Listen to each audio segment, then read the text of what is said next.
In today's video, I'm going to teach you how to add people to Trello boards in 2025.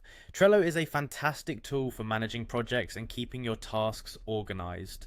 A key feature of Trello is the ability to collaborate easily with your team by adding members to your boards. Let's walk through the process step by step to ensure you can share your boards efficiently with others.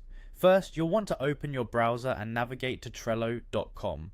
Once you're on the homepage, locate the login button, typically found at the top right corner, and click on it. From there, you'll see options to log in, either with your email or conveniently using your Google account. Choose the method that works best for you and log in to access your Trello account. Once logged in, head over to the Boards tab. You'll generally find this option either on the sidebar or in the top navigation menu.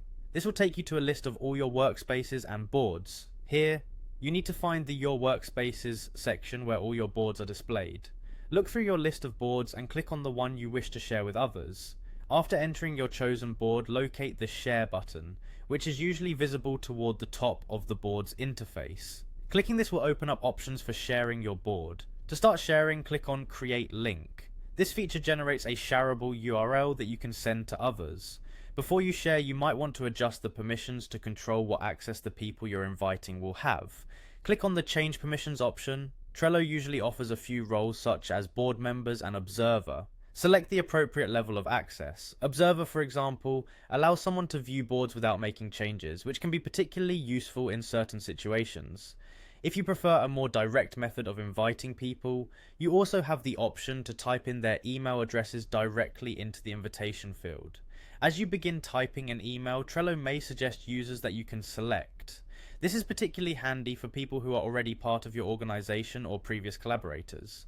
Once you have either copied the link or sent out email invites, ensure you check that permissions for each new member are as required. You can change these permissions at any time, allowing new members either full member status or reducing their access to just observation, depending on your project needs. Finally, when you're ready and all settings are correctly configured, click on Share to finalize the process.